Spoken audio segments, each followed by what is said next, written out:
Are we really listening? This is the pre-launch of a diversity campaign that has been in the works for quite some time now, called Mindful of You. This has been designed basis the collective perspective and not an individual one. As we go along and all of us begin to discuss it further, and Shiv and I really do a deep dive into this, further clarity will be provided on what Mindful of You is. But I think it is important to start by saying this is not a commercial campaign, nor is it for personal gain. It has been designed by a collective vision and perspective of people who have chosen to create a world for greater harmony, in which we experience greater harmony and greater ease. Even on the screen in front of you, our logo has its own story. The M stands for me and mindful, the Y stands for you, and together they stand for me being mindful of you. So today, as we go through our session, we hope that the very first thing we walk away with is taking ownership over my mindfulness of you. So thank you. I'd like to start today by telling you just a little bit about who we are and what you can expect from today's session. Mindful of You is a diversity campaign that has been collaboratively developed by two entities, Conscious Development and Ubuntu. Conscious Development is a collective of like-minded people who design creative initiatives that build connection and collaboration amongst individuals and within organizations and communities to bridge the gap between who we are and who we can be. Ubuntu is the social impact arm of Conscious Development, driven by the intent that we are truly empowered when we empower each other, which is sort of largely the spirit of what has brought us all together today as well. The Ubuntu integrates practices of self-awareness, expression, and a service mindset to help recognize our value and value in others. Today's facilitators start with Shiv. Shiv DeMello is the founder and director of Ubuntu, where he believes that empowerment starts with the whole self. He is also the lead for diversity and culture at Conscious Development. I will be your facilitator as well. My name is Oona. That is spelled O-O-N-A, Oona. I am a visual artist with a passion for people and culture, and I am also the lead for Appreciative Inquiry and OD at Conscious Development. So as Shiv and I we've done a little back and forth as we were creating the flow of today's session, and we made a decision as of yesterday is that we would actually like to open today with our esteemed speakers. We have invited 3 speakers into a discussion space with us today, and that's what we will start with. Not only are they leading thought and expertise in their respective fields, they also have a stunning ability to speak the truth and speak from the heart. I'd like to introduce them very quickly, and then we can jump in. I'll start with Reverend Leslie Jackson. He is the senior pastor at St. Peter's United in Houston, Texas. Hey, Leslie. Then we have Preeti DeMello. She is the head of diversity at TCS. She is an evolutionary, a mystic, and a student of Vedanta. And we have Eris Edie, Master of Science in Positive OD. She works at the Alliance for Safety and Justice, where they do criminal justice reform and create healing spaces for survivors of crime. She is also an executive coach specializing in coming out for teams, individuals, and organizations. I've already introduced Shiv and myself. Shiv also happens to be one of the creators of Mindful of You. So are we ready to start? All right. So this will not be a panel discussion. I let this sort of flow like a dialogue amongst unique perspectives and thoughts. And I'll dive right into our very first question for today. I think speaking on the subject that we are speaking on today, setting context will be really, really critical. And it would be good to have your voices to set that context. So let's start with, could you comment on what you see as the state of the planet, its people, nature, and the entire ecosystem?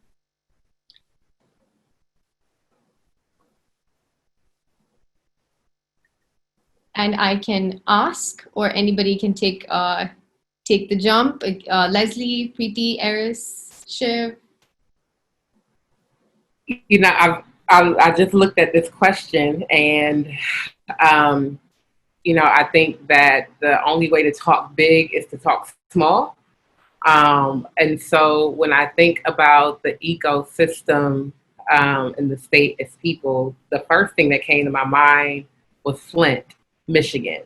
And in Flint, Michigan, which is a small city in the Midwest, they haven't had clean water for probably 5 years or more.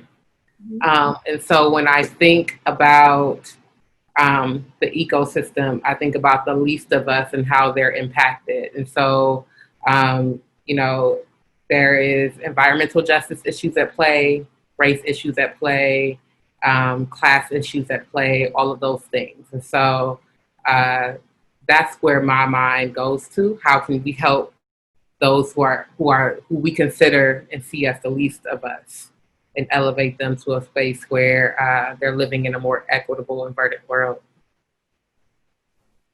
Right, because there's many moving parts to this collective whole. Yes.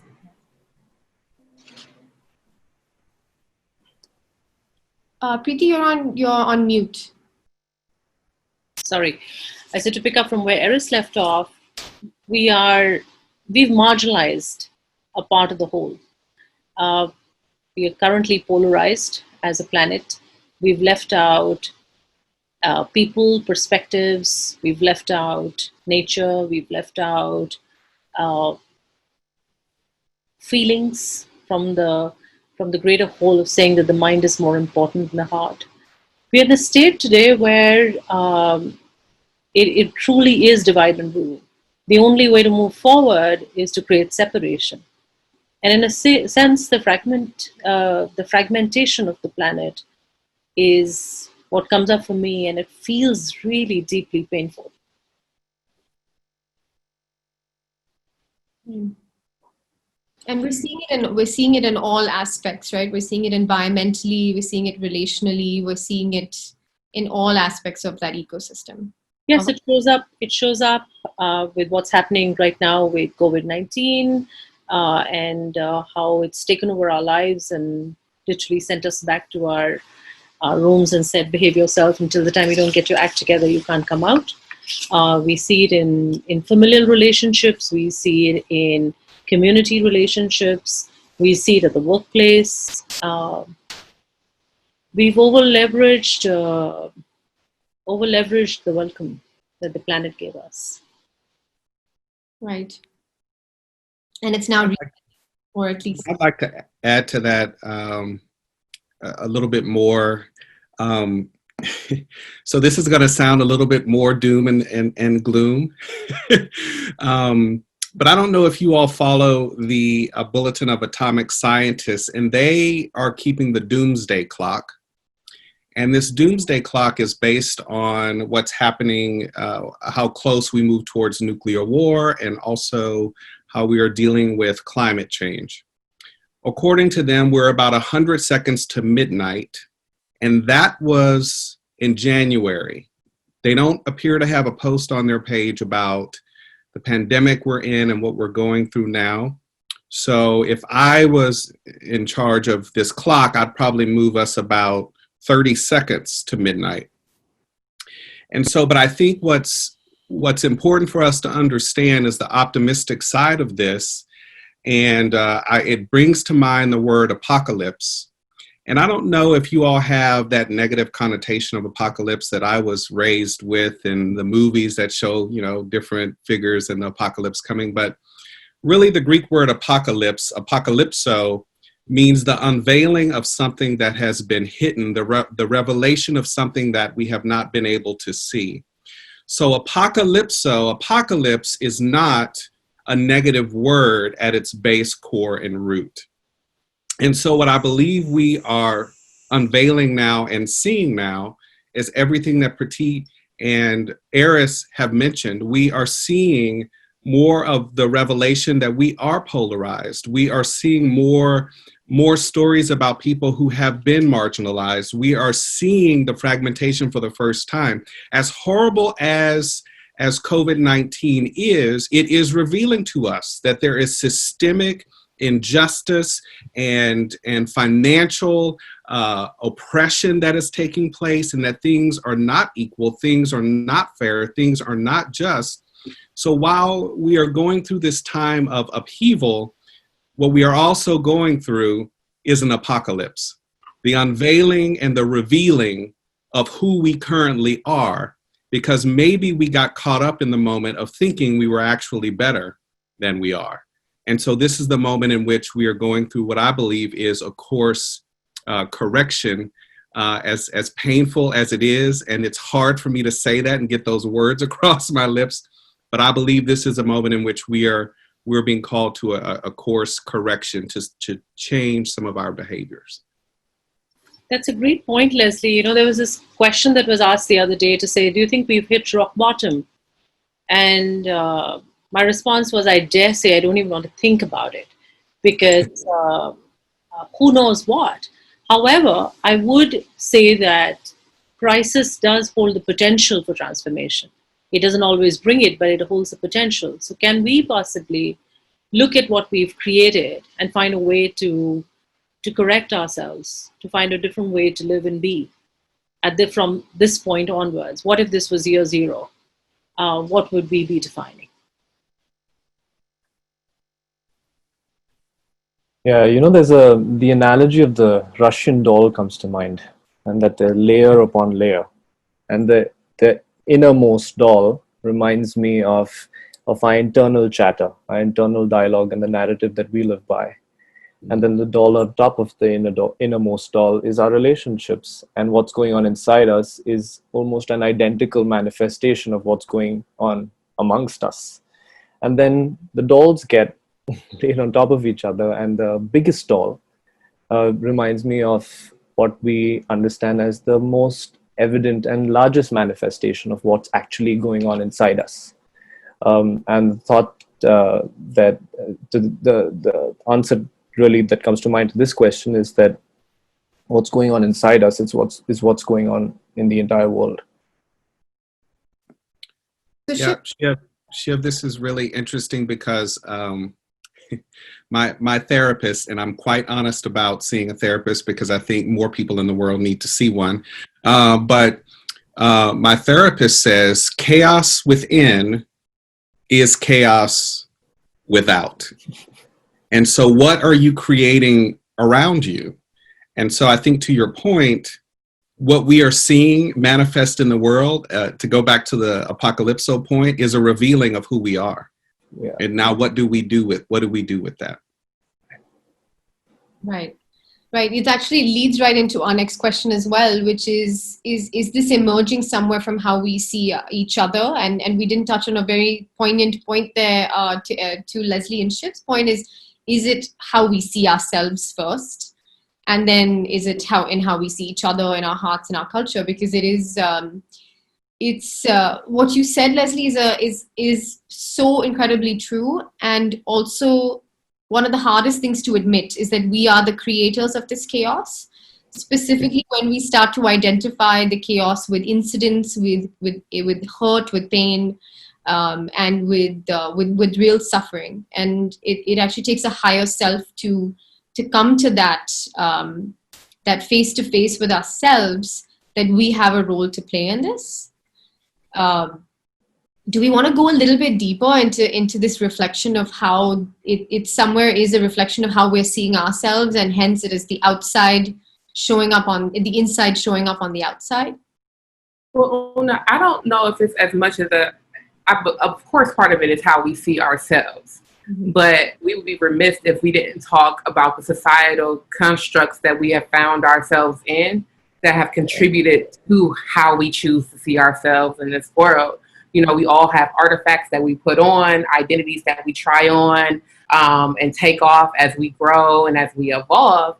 But all of those things are still conditioned by the societies that we choose to live in. And this is an international call. So it's dope because we all have these very interesting systems based on our cultures. But I think, I think it's worth taking a moment to, have a shared definition of, what are these very, very, very high level societal norms that we globally assign ourselves to that impact how we chose to show up in the world. Because as a non-binary, Black, bisexual femme, how I show up in the world, how people choose to see me is very much outside of how I choose to see myself. Right. I think that's very important. Thanks, Aris, for bringing that up, because it's like a chicken and an egg story, right? What happens first, and both of them are influencing each other. So the conditioning with which we conditioning into which we are born, when born with none, which is the other beautiful part of it, that if we actually choose to change this, we can. But the conditioning that we are born into, almost it codes our brain in a certain manner that then we become complacent. We become complacent about what the system is teaching us, or about our approach towards the system, or our stance with the system. And when I say system, it's the whole system and everything within it, right? So how do I speak to people around me? Why do I have certain notions around someone who looks or sounds or speaks a certain way? Do I really ask why? Right? And more often than not, I feel like if we were to pinpoint the answer to the question on the screen, at least one of the challenges is that we don't know how to question whatever we find obvious, right? We consider that something, okay, yeah, this is obvious to me, and we just start rolling with it, and we live with it and move with it, and it becomes a bigger and bigger part of us, and then we project it, and it becomes such a large part of our ecosystem that we can't see beyond it after a certain point. So saying that there is, sorry, Preeti, go on. And what's obvious is not necessarily what's true. Right. Because what has happened, and in Vedanta, there's this beautiful concept called Appadharma. Appadharma being that what suits us in the moment, or what was needed in the moment and we have adapted to, has somewhere become our entire reality.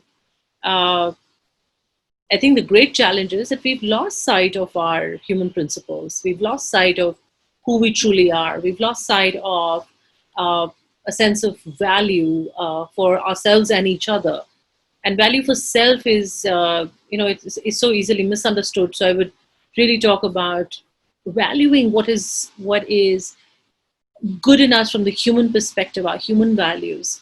And we've lost track of really understanding that at the base of all of this is trust. I think one of the things that has created the brokenness amongst people in countries, across the planet, be it race, be it religion, be it orientation, be it color, it just sort of cuts all across, is the absence of trust. And I'm gonna go ahead and just name it, because that's how I show up in this world. The challenge is whiteness, and that's the system that we kind of beholden to, whether we want to be able to name it or not. And whiteness is not white people, and it's not an individual term. That is, at least as from my American, Midwestern perspective, we're all beholden to these things that tie to capitalism, that tie to, who has access versus who doesn't. We have a billionaire in the States that he's a trillionaire now, I believe. Is Bezos a trillionaire now, I believe? We have a person who's making trillions of dollars, billions of dollars, and we're being told that the problem are the people who are unemployed. The problem are the people who are trying to make $15 an hour just to have a livable wage.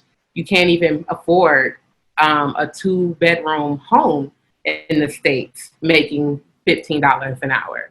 And so to have that very real reality conflated with a person who just became a trillionaire in the middle of a pandemic, we have to be able to name those very, very stark realities. Right, and that reality is potentially the absence of trust, and in this case, greed as well. So it's almost like we've lost our orientation as people. We've lost our orientation around our purpose. We've lost. Lost is a word that comes up again and again. Right. So clearly there is awareness, right? We are all aware of everything that everyone is listing and speaking about. We're aware, but even the very best of us forget that awareness and show up differently and don't show up the way we should show up. I'm taking the liberty of saying that because I find even myself having to catch myself in my own biases and having to work through that. And, calling upon the wisdom schools, it's this idea of other is my brother, and the idea of brotherhood that has gone so far from brotherhood into otherhood. And Preeti's point, or Preeti, what you said earlier, it is painful. It is painful to see that. And separation is being built into our psyche, which if that continues to take place, we will, as a race, will lose. And yeah, I think so. I'm also sort of flowing through a stream of consciousness as I'm hearing all of you talk, because I think it really sort of comes down to a wrestle of one another. And Eris is everyone's saying it in different ways, but it's all coming down to that. And what do you think it is doing to us as a people and as a race on this planet? What I'd like to call out is to say that we are in pain. And if we were to keep avoiding that, we're not going to be able to address it. That pain is coming from an absence of awareness, Oona. That's absolutely right and true. And beyond awareness, and there are other aspects of our human psyche that are at play.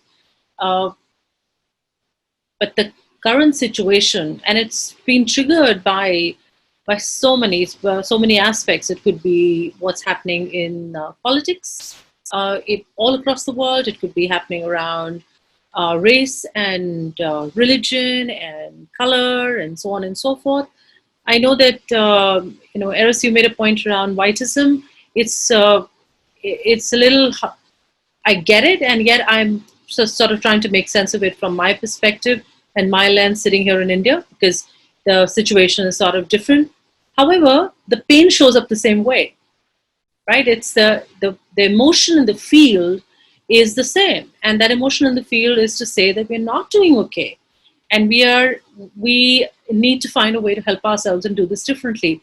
Otherwise, we are turning into essentially, dull minds and hearts, which they call zombies, and just going around our business and doing what we need to do, and performing our daily chores and believing that that's life. So there's a little bit of a challenge there. And if I read out, there are two comments on this in the chat box. Santosh says, I believe we need to tap into the ancient wisdoms that show us the path and get in touch with this drama we call life. A large part of it is getting in touch with the essence which every one of us holds in us. And the universal truths are eternal. Somewhere each one of us are on a journey of discovering it. The discovery part can be painful. The more we cling to our worldviews, I'm often battling with my intellect or giving expression to my emotions. I think that's a very, very rich comment. Battling with my intellect on giving expression to my emotions. And oftentimes, as a person who sits at a lot of marginalized identities, we've been told to intellectualize our pain and not necessarily deal with it in the real emotion, in the present and in its current state, in a sense. Oftentimes I am presented with the trope that I am a strong Black woman. Why do I have to be a strong Black woman? What you're speaking to in that strength is the consistent marginalization that I've had to overcome to have this identity branded as strong, as strength. When why can't I just be like everyone else? Why can't I just exist in this world and have peace and not have this trope attached to who I am? And so I spend a lot of time intellectualizing my emotions because there's really no space for my emotions to be. So thank you for the comment. Yeah. Right. I have something I want to say addressing the point on pain, and I'm thinking of what pain does to us, and the first that comes to mind is when I feel pain but I don't feel heard or understood, I withdraw, right? And when I withdraw, that only creates further polarization and further separation, right? And it really makes me wonder, is pain unattended, well, first unexplored, and then unattended interpersonally and systemically and not just internally, um, can actually stop the polarization. If the pain points are addressed in a forthcoming manner, then there is lesser reason for us to stay polarized and further marginalize one another. You know, I'm sitting here and I think what I keep thinking about is the construction of race in the United States, the construction of different class systems and caste systems in other countries.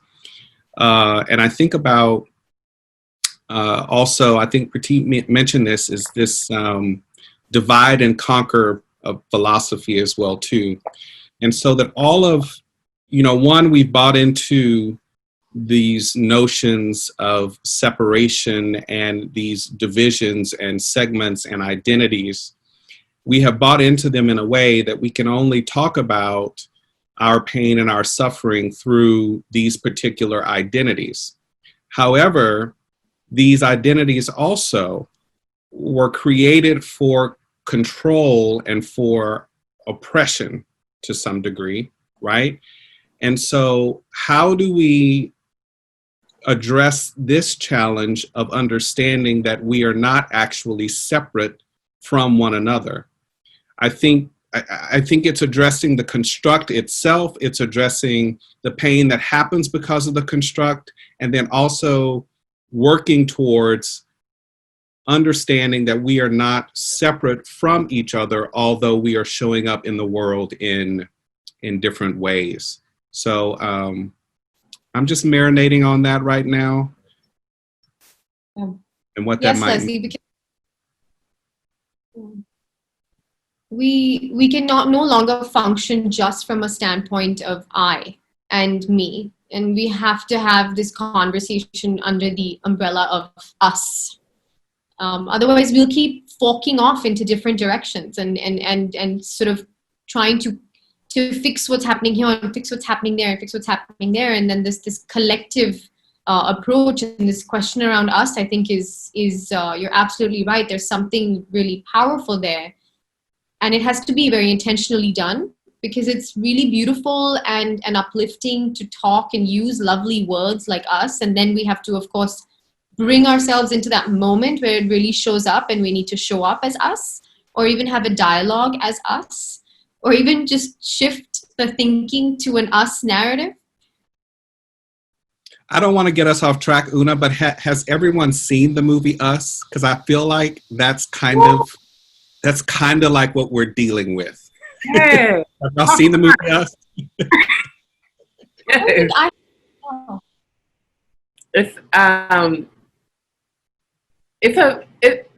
It took me a very long time to watch it. I'm not a horror movie or type person. But if you have the opportunity, watch it. But I would love to hear your perspective, Leslie. I don't want to give it away, but I think this goes to some of the questions that we answered on the questionnaire. I think, you all should go watch the movie and you'll probably get what I'm talking about. I don't want to give it away. But we are bad actors and good actors in this drama. I'll just leave it that way. Right. So may I quickly read out the chat box? There's some really interesting comments on the question. Yeah. Thank you. There's one from Alicia who says, I think we need to acknowledge the ways in which Eurocentricity and colonization have shaped our world and how we saw ourselves. Internalized racism plays a big role in how we see ourselves, each other, and people around the world. This was done to separate ourselves from each other, while being told it's not good in good taste. to talk about these things. Make it hard on us for us to break down these walls and realize that we are all in this together. To do this, we must be honest when talking about our pain, frustration, hope for a new tomorrow. And there's a comment from Pear, says the notion of moving and to show up in the new world in an authentic and pure Pappy self is, to me, in itself a privilege reserved for a few. If you are a poor Afghani, Romani, Dalit, or POC, the obstacle is not just to rise to a level above the pain. Seems like a monumental task. How do we provide a stable platform to grant this gift to others that, without doubt, we will have to struggle to bask in the luxury of showing up authentically and true? And that's a good question, I guess, for each one of us. And you might want to take it up. I also know that Tim Carr has joined, who's a part of your team. So you might want to invite Tim's voice in as well. Yes, Tim, please. Where are you? Hi. Hi, everybody. Lovely to see all these beautiful faces. I love listening. I'm really practicing listening as well. And it's very rare that I feel like I want to celebrate being 52. There aren't many days that I want to celebrate being this age, but I also feel like I'm enjoying perspective. I'm enjoying asking my friends that I trust deeply to call me to account, inviting them to remind me of my privilege and my responsibility. I've come out again recently in the past I've said gay man, but I'm queer. The things that have been associated with the attributes of women, such as kindness and empathy, they're things that men have too. And I'm calling my friends out and saying we need to shift from me-ism to we-ism, and concerning myself with the happiness of you, the happiness of the people that are in my space. And part of that kind of passion that I've got for that comes from, I've been privileged to work in children's cancer. I trained as a major incident officer, so I would go out with the emergency services to coordinate responses to disasters. And what I get moved by isn't the pain and trauma of the things that I've seen, but I'm moved by the power of people, the incredible potential that all humans have. And we don't tap into it because we make ourselves comfortable. We're like, we're creatures. We're creatures with a heart. We're creatures with incredible compassion and a mind. But I think that humans generally make themselves comfortable. And I suppose I wouldn't have thought that the things that I went through in my 20s and 30s and 40s that were painful would be as valuable as they are now for me understanding how powerful my own life is and my influence.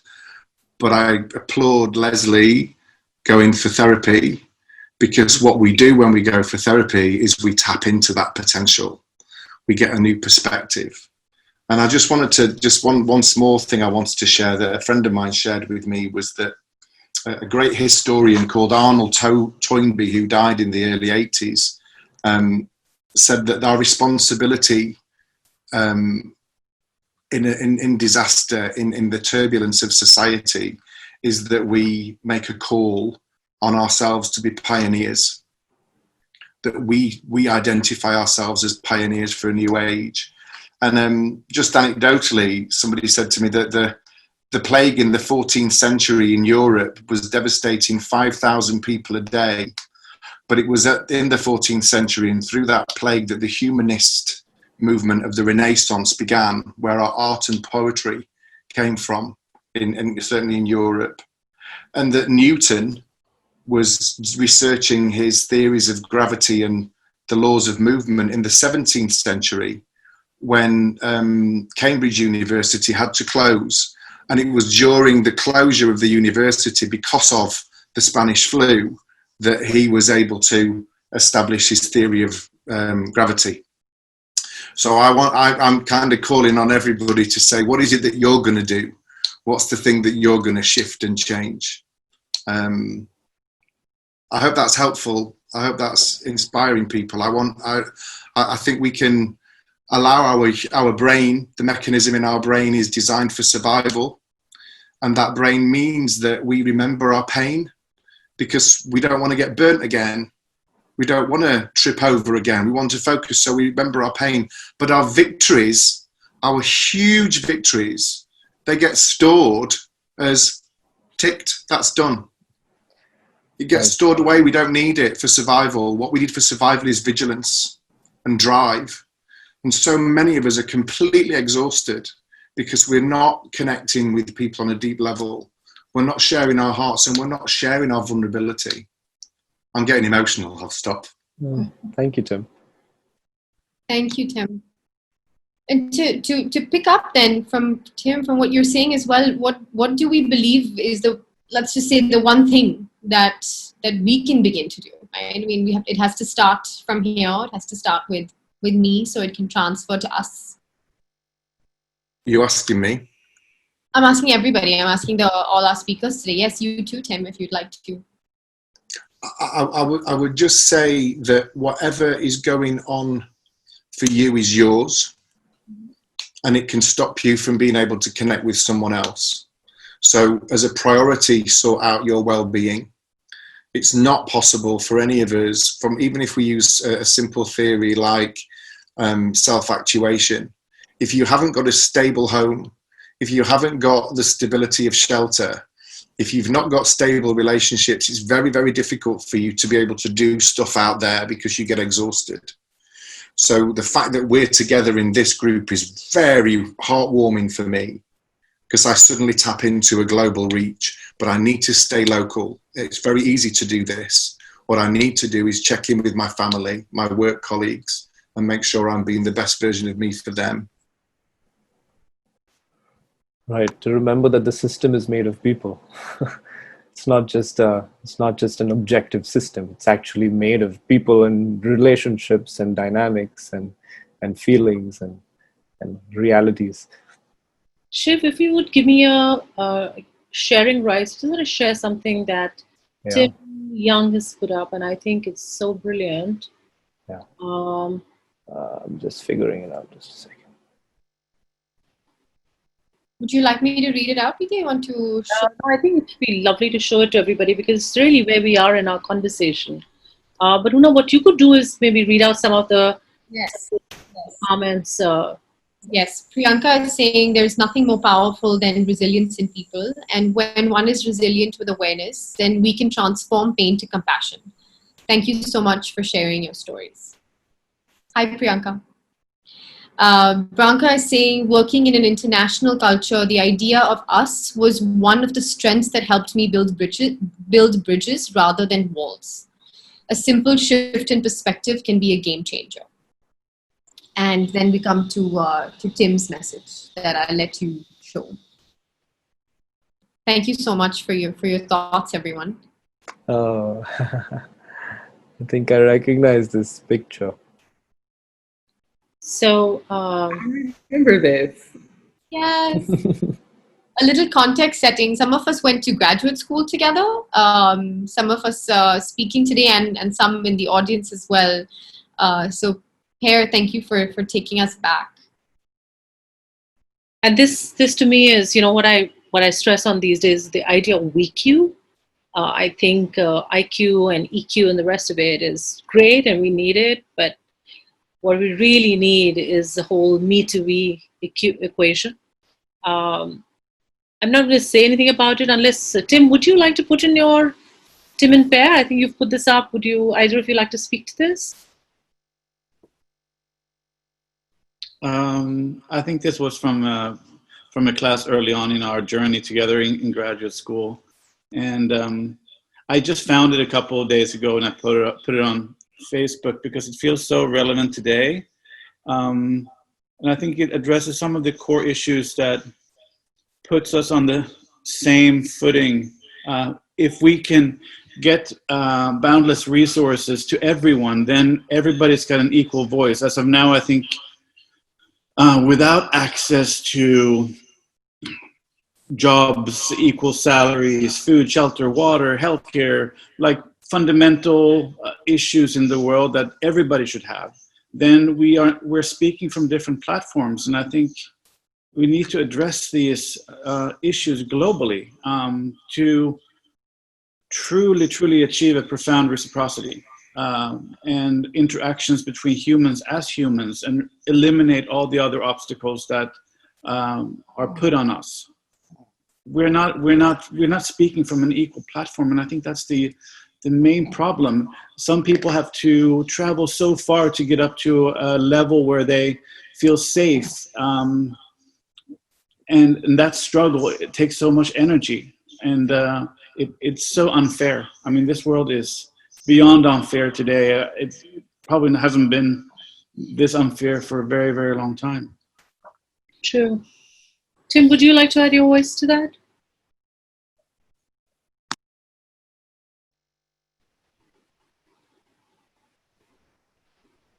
Tim Carr.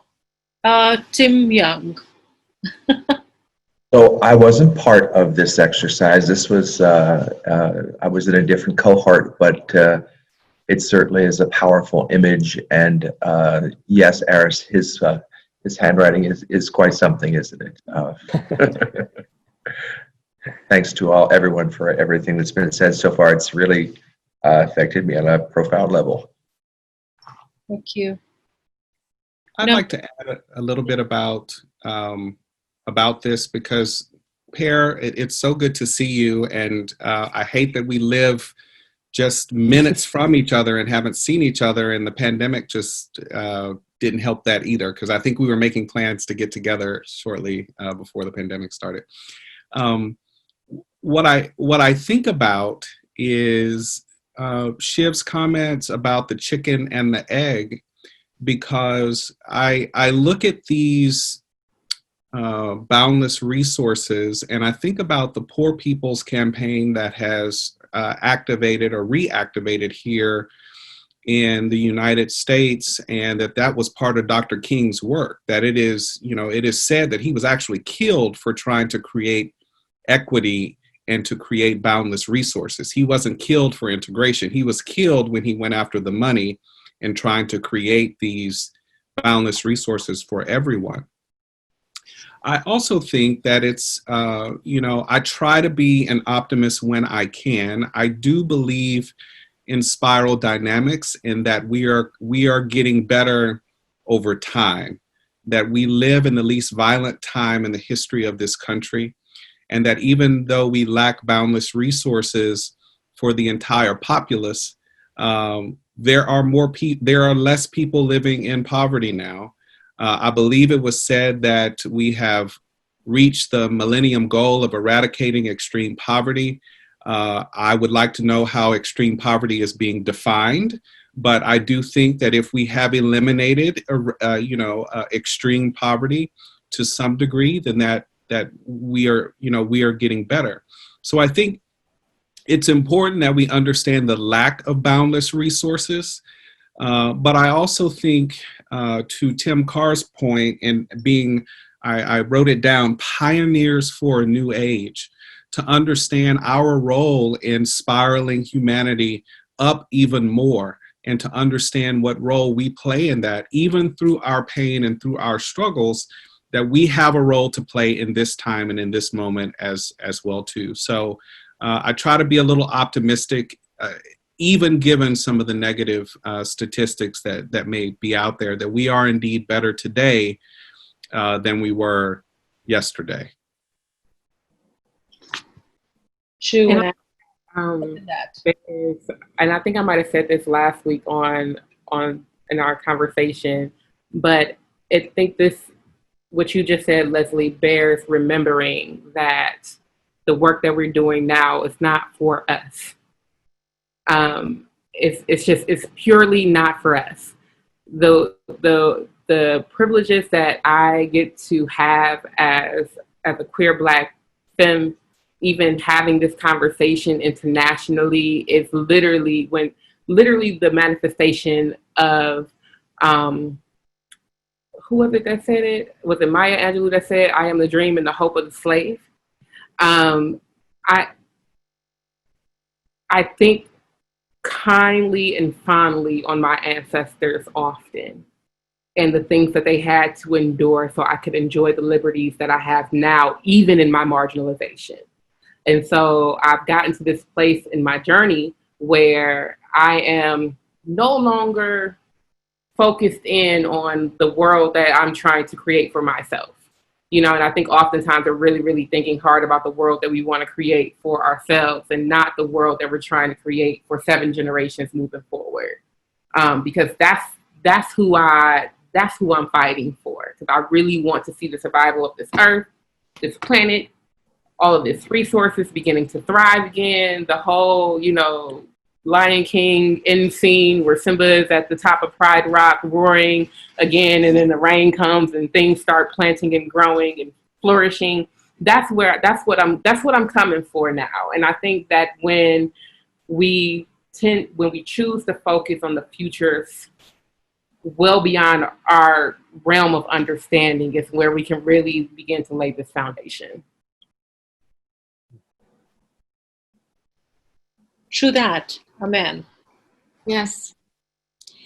Shall we, I think, the other questions sort of seem to dull in comparison with just the direction the conversation has taken. And so I'm not going to follow them step by step. But Shiv, I'd request you to go to the last one.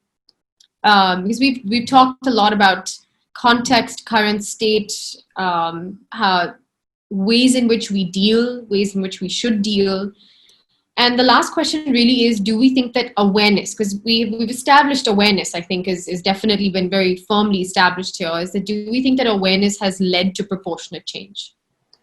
And this is a past to current question. No, nowhere close. Just to start, no.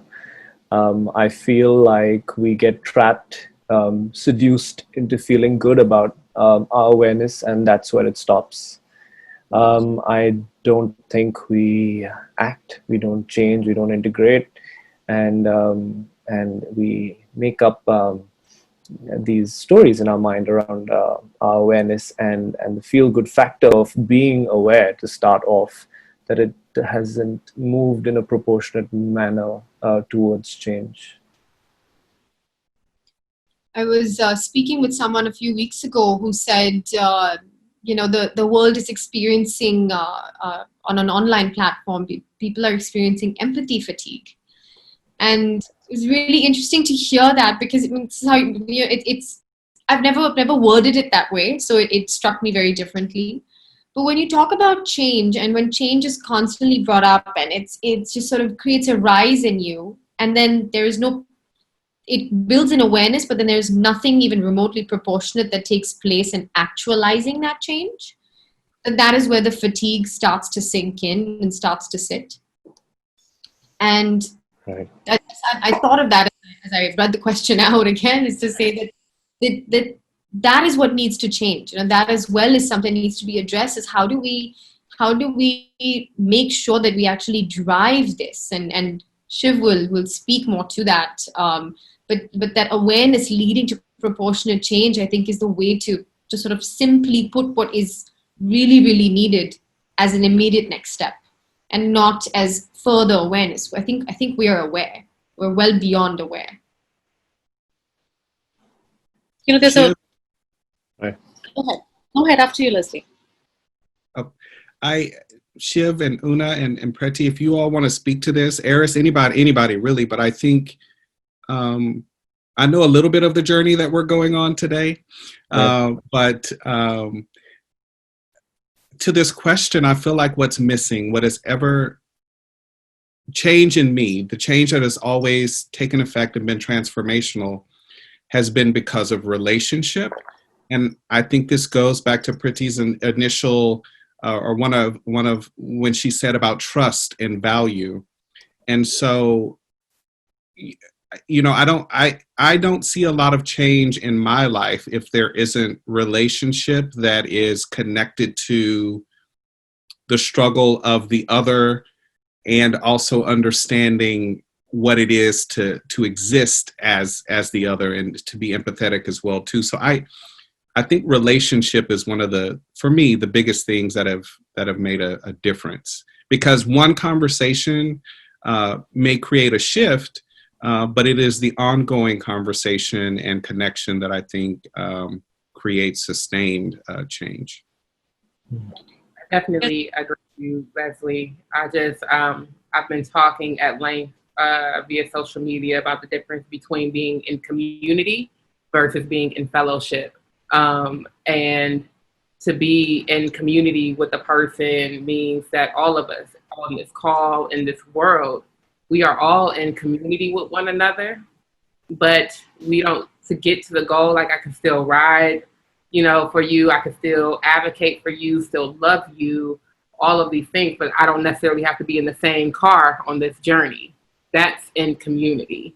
In fellowship, though, that means that we're having heated fellowship sometimes. We're having difficult conversations. We're experiencing vulnerability. We are experiencing, we're experiencing conflict, all in service of being in fellowship.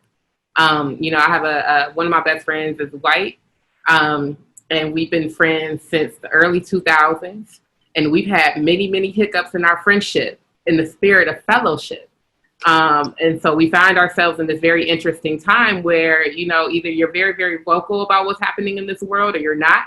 And I've just been watching her social media and watching how she's posting and talking to people and the work that she's doing professionally as well. And out of the blue the other day, she just said to me, I want to thank you for all the emotional labor you poured into me over these years. Oh. And I never considered it emotional labor because we were in fellowship with one another. And I believe it becomes work and it becomes labor when we're just choosing to be in community versus choosing to be in fellowship. Right. There's an interesting parallel conversation that's happening around this on our chat box. Mm-hmm. And I'm really excited to read this out because somewhere it tells and speaks to the whole idea of the empathy overload and fellowship. Is to say, and Bosco says this, he says, I'm reading this message as me and we, rather than we instead of me. Because me is individual, my needs, my joys, my concerns, and we is our shared needs, our shared joys, our shared concerns. I can truly live we only when I truly experience that my concerns are also addressed and not subsumed in the greater good. It's a huge point, and in some ways speaks to this whole idea of all lives matter. Well, yes, after Black Lives Matter. Men and women are equal? No, after women are treated equally. But if the rhetoric is that the collective we is most important, then the question becomes, what about me? I believe there is often skepticism about we-ness because me-ness is being marginalized, sometimes by our own sense of guilt. That's a really brilliant point. And Pear says, great point, says that is what I mean with equal platform. It is easy for me, a super privileged white CIS male, to think about we need to bring people up to the platform I stand on, where privilege is granted to all to be able to truly embrace we. And Branka says that's interesting because unless the me feels secure, how can we reach out to the we? So I just thought there's a... And there's another one from Sangeeta who says, awareness is also from our own standpoint, and understanding and having empathy also is from our own experience and environment. We can make small changes and shifts will happen in minute ways, which we may not even see. When something big happens, we see it. But every time we take a small step, no one may actually realize or see it, but for the person that step was taken towards. I'm sure we see it. Right. Thank you for these rich comments, everyone. Yeah. And, I didn't know about this. This is such an interesting conversation. I didn't know how to say CIS. And Eris pointed out to me to say cis. Cis is pronounced, CIS is pronounced as cis. it means cisgender, the opposite of transgender. I didn't know. And only a conversation and our ability to listen can help create that awareness. Right. Right. Yes, absolutely. It's very, very, I don't really think I want to use one word to describe the richness of this conversation.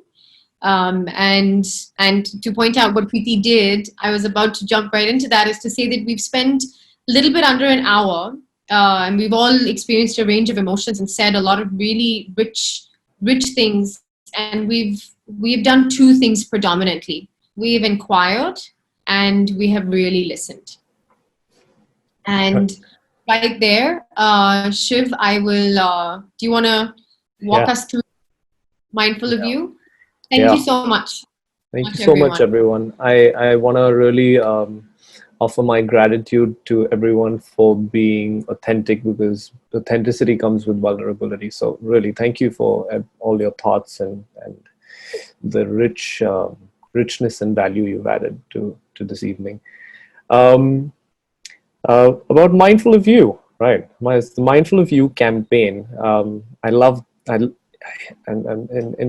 I enamoring the logo, right? Because it kind of pulls me to the fact that it's my mindfulness of you, right? And how I have to take ownership over my mindfulness of you. So the Mindful of You campaign is a diversity initiative characterized by our ability to mindfully inquire and listen, right? We'll further explore what this would look like.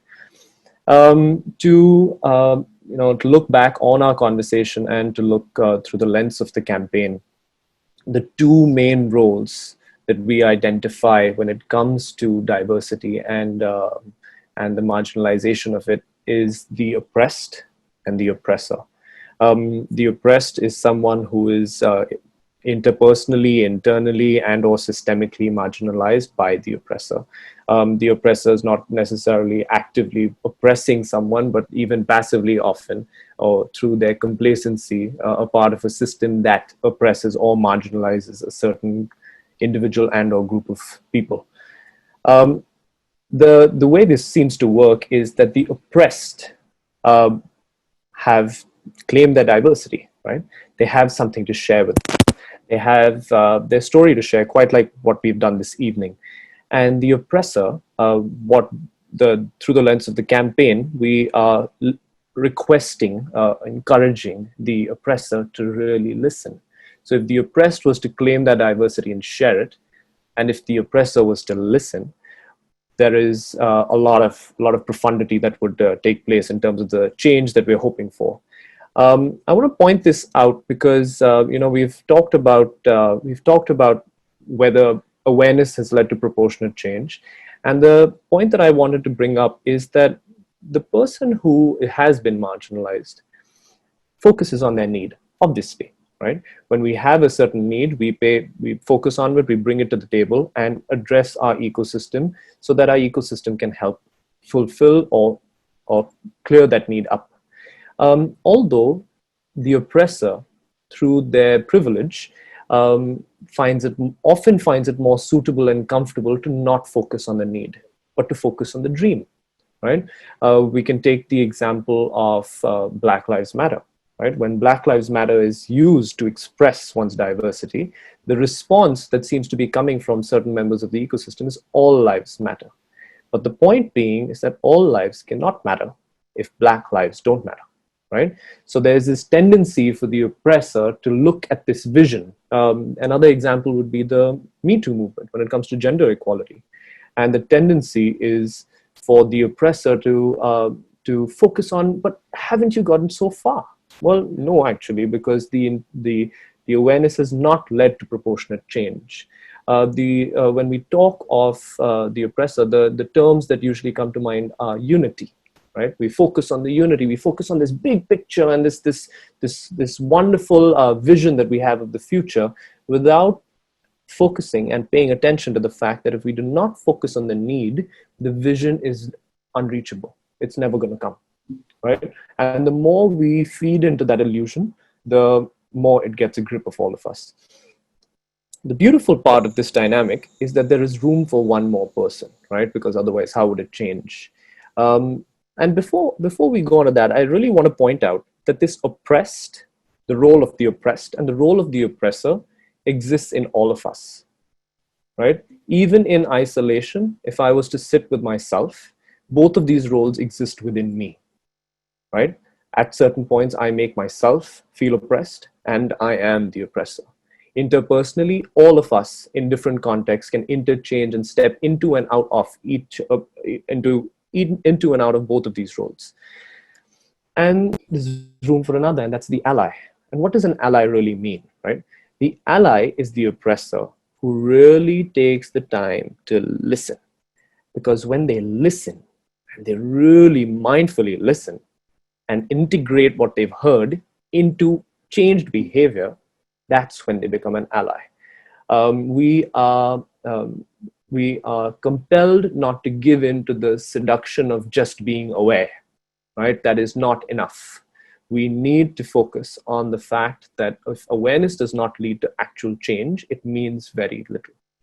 And the ally has the capacity and the role and the responsibility in this dynamic to actually take their awareness, their understanding, and integrate it into their behavior, so that at the very beginning, at an individual level, we start changing the way we talk to ourselves, treat one another, and eventually that ripple goes through the entire system and could lead and result in systemic change. And there's a double bind here, right?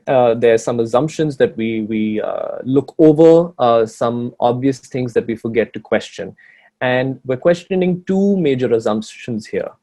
One is the assumption that the listener is really listening, right? It's very easy to show agreement. In fact, it's easier to show your agreement with someone, easier to pretend that you've heard them. But are you really listening? And the other part of that statement is, does the listener even know how to listen, right? There's we've through our speaker, along with our speakers just a few minutes ago, we spoke about how the conditioning from our culture and ecosystem is so strong that we're not always in a position where we can identify it. And we're calling just that out, is that most of us don't really know how to deeply listen. And the other assumption we're calling out is the listener, just because they have heard and their awareness has been increased, does not mean that that's going to lead to changed behavior. And this is exactly what we would like to call out. From a goal perspective, this campaign has a few goals. It's important and essential for all of us to claim our diversity. We're not looking at diversity through segmentation. We're looking at diversity through the lens of authenticity and what rings true to me and each one of us. We're focusing on our ability to mindfully listen. Very important for us to acknowledge our role in the problem. We are part of the problem, no matter where we are, how far we are from one another geographically. I, through my role, through the identity that I fit in, through my place in my community, culture, and global ecosystem, have a role to play in the growth, development, and empowerment of anyone in any other part of the world.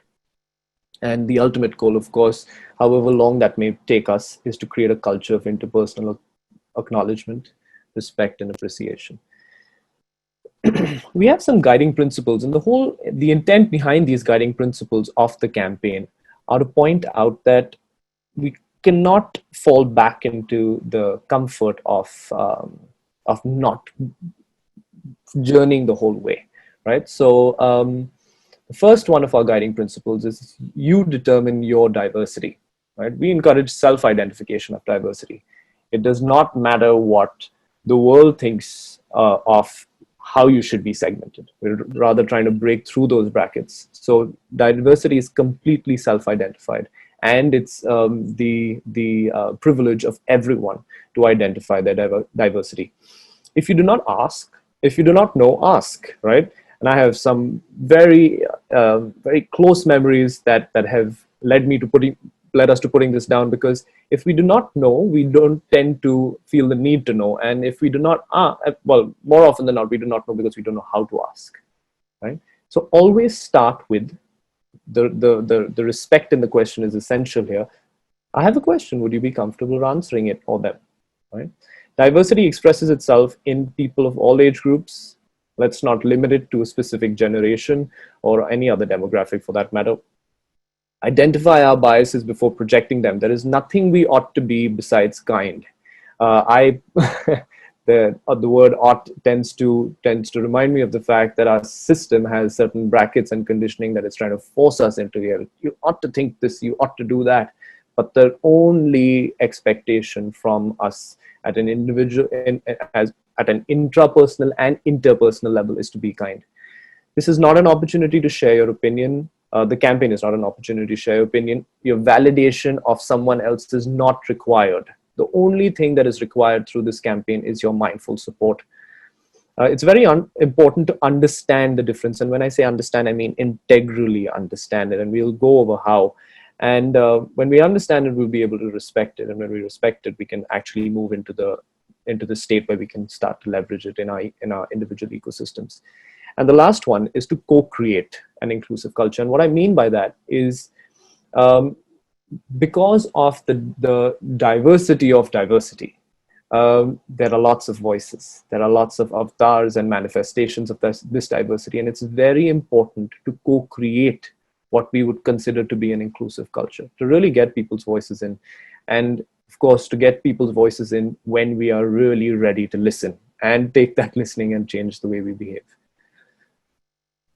Our process is a simple one, and yet in its simplicity is somewhat complex because we're not used to doing this, right? And the first step of our process is manage me first. Let's check in with ourselves so that we can make room for someone else. What tends to happen more often than not in conversations is that we get deeply engrossed with what our emotion in that particular moment may be, not allowing us to be available for the person we're speaking to.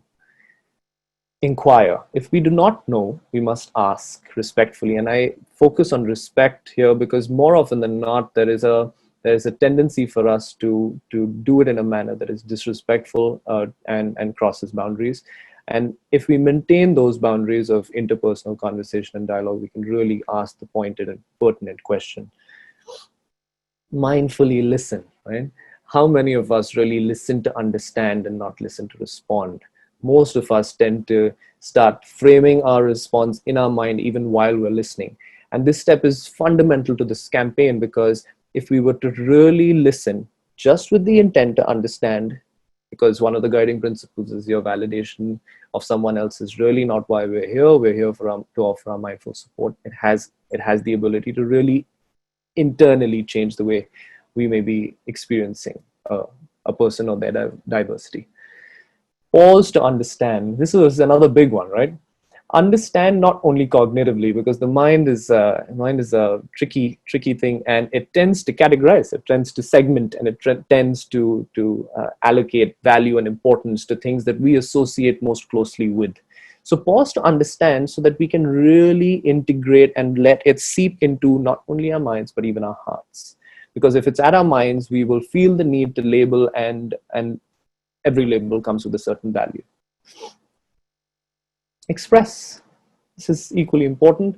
A part of us heals when we are heard. Let's express our acknowledgement. Let's express our appreciation. It doesn't have to be, wordy per se, but really be able to offer our acknowledgement and appreciation of the person who's, through their courage, been brave enough to share their diversity with us. Integrate. Support means very little if it's not followed by accountability and change. The only way support is going to have an impact on the larger systemic challenge of marginalization and oppression is if we learn to integrate what we are aware of, so as to develop the diversity of our minds and exhibit what we know in changed behavior or as changed behavior. Why is mindful of you important? There is, just to recap our conversation, right? We live in a deeply polarized world. In fact, within a certain polarized view and or experience there's even further polarization. There's subsets of polarization. We tend to marginalize one another, and we very comfortably tend to disassociate from our responsibility. And what I mean by that is, more often than not, we do not believe it's our responsibility to be a part of the change if we do not do the act of creating that pain. But what I'm trying to bring to our attention is that no matter where we are, no matter our active or direct participation in marginalization, even our passivity or silence around how marginalization is taking place in our community makes us the oppressor. So it's really important for us to closely associate with our responsibilities. We're plagued by otherism, and amongst the COVID pandemic, of course, we have another one which has been long lasting. It's the me first pandemic. And for us to realize that the reason we are not being able to integrate one another and one another's diversity and all that comes with is because we haven't been able to offer equal value to the me and the we. And some of the comments in our chat really spoke to this, in terms of when both of them have to be understood. And yet, from the standpoint of a listener, the only thing the listener needs to focus on is listening. Mindful of You is here to remind us to take personal ownership over the challenge, remind us to take intimate accountability of the change. And it is here to say that conscious thought is incomplete without conscious action. If we do not have and take personal ownership over the challenge wherever it may be in the world, if we do not take intimate accountability for the change that we need to be a part of, then conscious thought is incomplete.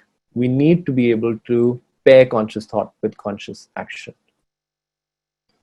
Who can create the change? Well, we all will. I will, you will, we will, right? Our intent is to change the otherhood, and how we've been plagued by the otherhood, and replace it through a systemic intent to really listen and understand another's view, and to change that to brotherhood, to mindfully inquire, listen, integrate, and convert awareness into action. It has to happen, because if it doesn't happen, it'll just be add to the long list of empty conversations and empty commitments. And, Shiv, there's a comment for you from Stephanie Ray to say, why not humanhood? Right. Yes, absolutely. Thank you, Stephanie, for catching me in the act. It's very important, right? Humanhood. I'll replace it just as we get done. And it's exactly this. It's the ability to point it out when it happens. And thank you for that. Just some notes on the logistics of this campaign is that some of the segments to which this will be available is to organizations, small, medium, and large, to schools, really working with children to develop the capacity to listen with the intent to understand and not to respond, and to be able to integrate what they've learned into changed behavior, so that we have a vision that could actually actualize itself through the people of the soon-to-be adults of this planet. And of course, at an individual level, and this is also an extremely important one, because we all belong to different ecosystems, even though deeply interconnected, and each of these ecosystems needs activity towards trying to understand and actualize the vision for this campaign. It's very important that we all stay in touch. The reason I say this is towards the same end. Let's not pause at a stage of awareness and really be able to stay connected, so that we can support and celebrate each other's change and victories. Please feel free to follow us on Facebook, Instagram, LinkedIn. The Ubuntu is spelled as YOUUBUNTU, and just for a short while, I'll tell you about the story. Ubuntu is a South African value, right? It's a very indigenous value, and has a very simple but profound meaning. That's translation. That is, I am because we are. Right? So that Ubuntu means that we really understand the interconnectedness and interdependence of one another on each other. Please share your ideas with us. We recognize that this is a collective effort, a collective endeavor. So please do share whatever thoughts and recommendations you may have with us. Contact us at any point in time if you want to run this in your specific ecosystem, whether it's organization, school, or community.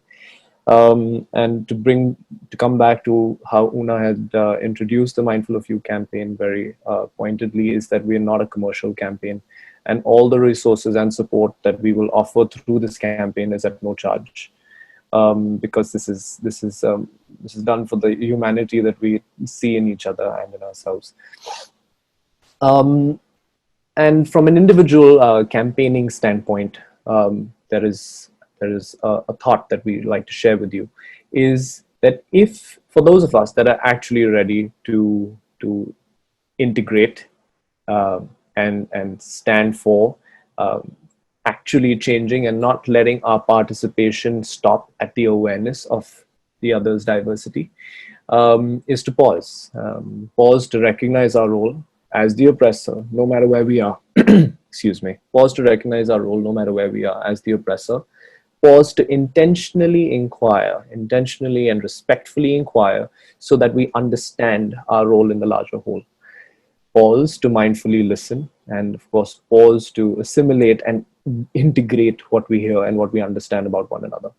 If you're committed to this and would like to help spread the word, these are some of the more individual campaigning logistics. Follow us, take a photograph, and I'll show you a sample of a photograph. And this is just a reminder, this is just the beginning. And I don't want to focus on I don't want to let this seem like the campaign, because this is a small part of it, but an integral part of it at the same time, because only when we leverage the systems that we have in place, like social media and other interfaces, will we be able to get the message out. So take a photograph, tag us in it, use the Mindful of You hashtag and Mindful of You campaign hashtag, and share it with people. Spread the message, spread the word. Encourage participation within your ecosystem. Encourage, don't force, because that's not going to lead anywhere. And please stay in touch and keep us in your minds and hearts during these conversations, and we would love to support them in any which way we can. These are right. Can I add something? Yes. Where we had discussed the ways in which we offer this. If for some reason you feel like you don't fit into those spaces of organization, school, or you'd like to take it past the individual into a community, into more informal spaces and groups, right. We do that as well. There's absolutely there's no embargo on where we would like to show up. So please reach out, even if there is no plan, and we think we can create the plan together of how we can create something for you. Yes, that's very important. Thanks for mentioning that, because we don't want to overlook language and its impact on us, right? And even if it's within a family system, really to ideate how you could take this home, within peer groups, within communities, within classes, within anything. It really, the space of it is not as important as the intent and the message behind it. Oona and I took the liberty of taking two photographs of us. I wish we were smiling a little bit. With the image as an indicator. Right, I wish we were. But this is what we, the reason we put our hands up is really to indicate, let's pause. Let's pause in our steps and recognize that we don't fully understand, and we need to claim our part and take ownership over the problem, and claim and acknowledge our role in it. We need to pause to really ask and understand. We need to pause to listen. We need to pause to integrate and assimilate. And the primary and sole purpose of this is for our understanding of one another's diversity to really seep into our beings, so that it can change the way we behave, at an individual level, at an interpersonal level, and eventually at a systemic level. And to wrap up, I know we've been focusing on diversity, but to bring our attention to the fact that this is not just a diversity campaign. It's about human connection. It's about human It's about the humanity in each of us. Right. I open the floor to any questions, comments, thoughts, recommendations, anything, absolutely anything that anyone may have at this point in time.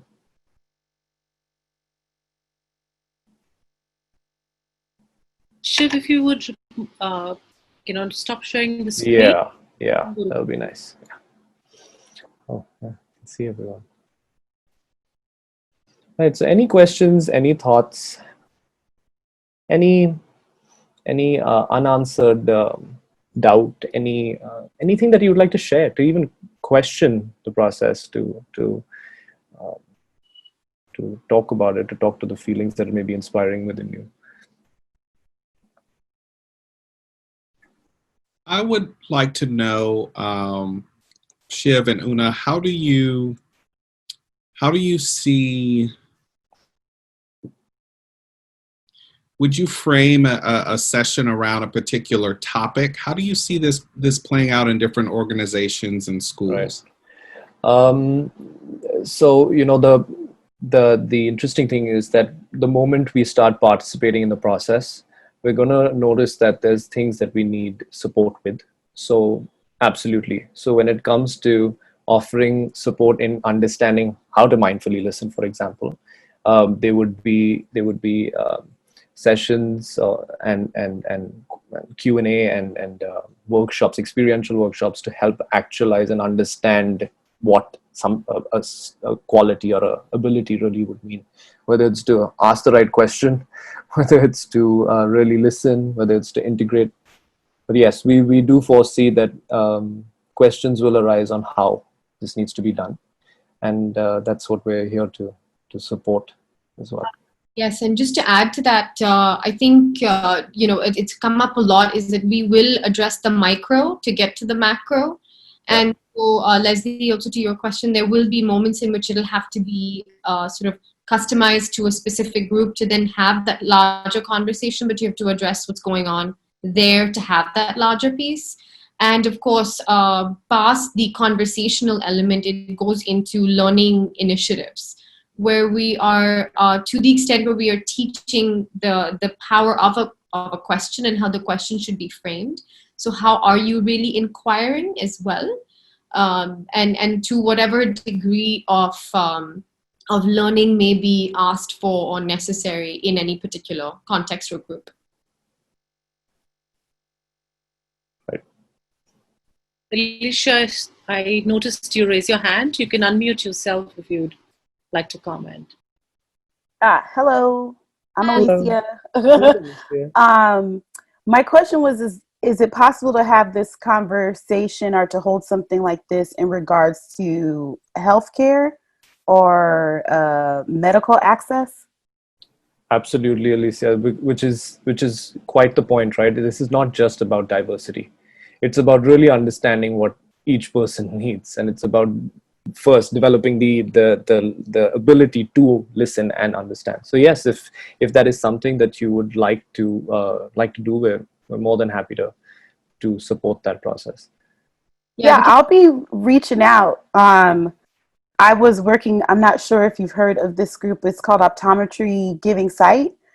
They have a global initiative to create sustainable vision care access. Mm-hmm. And I have been communicating with someone back and forth about like what are they doing right now in terms of like civil unrest, and how are they having any conversations? And I haven't heard anything back. And I think it was kind of because I presented a problem and not like a solution. So I feel like maybe this could be a good way for me to come back and say, hey, I was thinking maybe we could do this. So if in the chat, if you could leave like an email address or someone that I can reach out to just kind of figure out what this could look like before. Alicia, I will connect you. For everyone on the call, Alicia is our Director of Marketing at St. Peter United. So Oona and I and Shiv and Eris, we all went to Imperial. We all went to grad school together. So Alicia, I will facilitate the connection. Thank you, Leslie. Thank you, Leslie. Look forward to it, Alicia. Thank you. I'm excited. Tim Young raises his hand. Tim, please. Tim. Hi. Hello, everyone. First, I'd like to thank everyone, all the facilitators, Oona, Shiv, Preeti, Aris, Leslie, everyone. And now thanks so much to everyone for joining the call today. So Shiv, I see that, and as you mentioned earlier, you're recording this. I'm assuming you're going to share that link with us? Yes, most definitely. Yes. Yes. And I have a question. My question is, are you comfortable with us sharing the link of this morning with others? Most definitely. And going forward, I can think of at least one and probably more people who I think really would love to be a part of this and who could bring great wisdom and strength to this. And are we open to adding others? I think you are, but I just wanted, before I just assume that, Right. please say, Right. yeah. Absolutely, Tim. It's an open community, and what we really recognize that it's for this to work and work well, it needs to be a collective effort, and collaboration is central. So most definitely. Yes.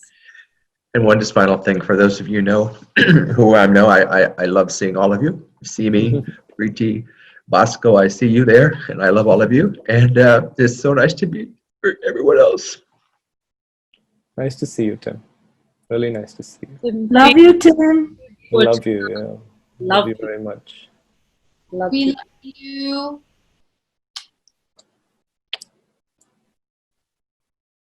Thank you, Tim. So I guess my follow-up question to Tim's question is, are you going to be working with training us and other facilitators in this methodology? How far do you see this expanding?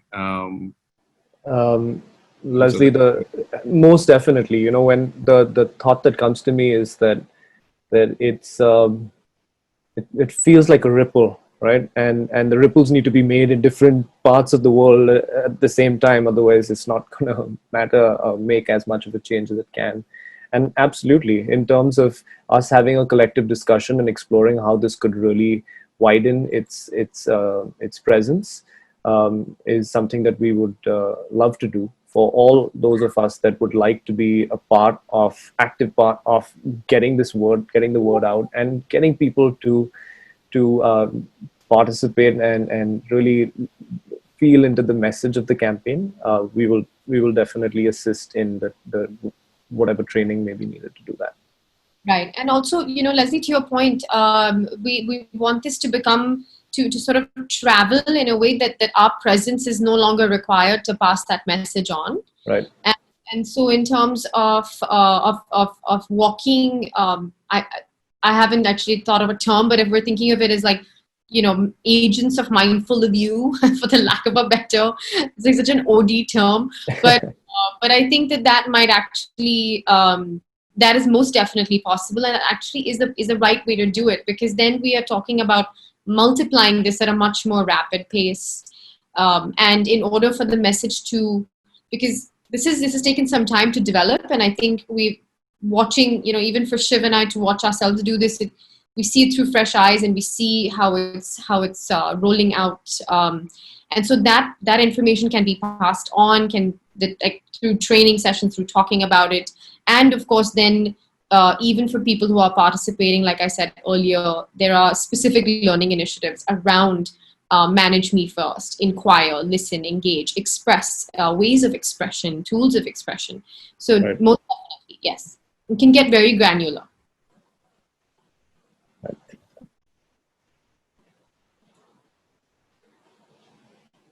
Oona, may I say something? Yes. Hi, Sindamasi. I can't hear her. Can you hear me now? We can hear you.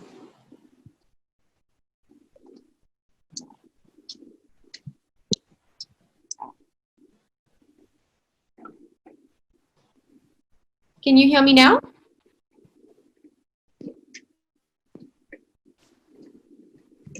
Can you hear me now? Yes. Yeah. All of us are nodding our heads. Sorry, my phone was on mute. So, I just wanted to say that it was such an absolutely wonderful session. And, it is, we all know that it's the need of the hour. And, the conversations that we need to have in the context of where we are, and, also learning from other people, and, learning one-on-one with each other. Because we do see conversations everywhere. We see them on social media. We see them in various places. But the difference that we can all make in ways that when we make it in person, when we do something ourselves, and if we can actually take this message out through that and make those little changes, take this campaign on a very personal level. So some of us, and I think, Oona, I like the thing that you said about it could be individuals, it could be schools, it could be organizations. And I think even as individuals, the big changes that we can make are huge. So taking it at a very personal level, even if we can't take it to a school or an organization right away, I think it will be a great way to go. And I'm up. Wonderful. Absolutely. Because I think that's also what will then facilitate that actualize the change, because then we are changed, and so then we can be that person to spread it further. Otherwise, that's also possibly some of the missing links and why other elements don't actually move forward. It's because it hasn't fully sort of settled and actualized within ourselves, and we do things, or we say things because they're right or politically correct, or and we can. There's definitely a lot of scope to move forward, and I sound that it has to start within so that it can then spread out. Right. And the thought that really comes to mind is when we start within and we start interpersonally, to pay attention to being the listener, right? Let's not get stuck into the trap of always being the speaker, because really when we listen is when we learn that there's something that I need to integrate into my behavior so that I take accountability of the change. So if we are doing this at an interpersonal level, that's one thing that really stands out for me, is for us to remember to listen. Thank you. I think Ashwin wanted to say something.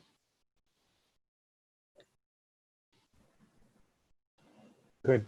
No, I'm just enjoying. I'm loving the energy, and very keen to see where this goes, because it's always going to be these little movements that will ripple out into massive social changes.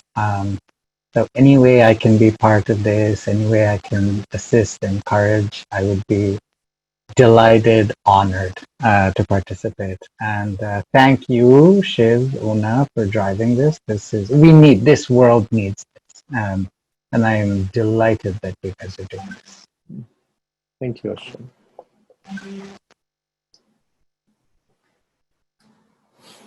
I want to express my deep, deep gratitude for all of y'all. I think it's uncommon for intentionality and for and vulnerability to come together. So before we go on more questions, really I'm feeling it, so I thought I should say thank you.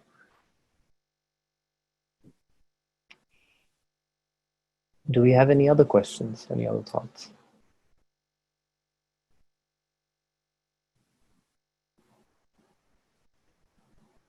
Thank you so much. I know some have woken up very, very early to be here. As early as 5:30 in the morning, if not earlier. I appreciate everybody making the time to be here and showing up so that we can do this. This is really, really important work, and it cannot be done. It's not an individual enterprise. This has to be it's a collective one. Thank you. Hugs. Collective hug. Collective hugs. Yes. Thank you, everyone. Thank you so much. Thank you. Have a good day.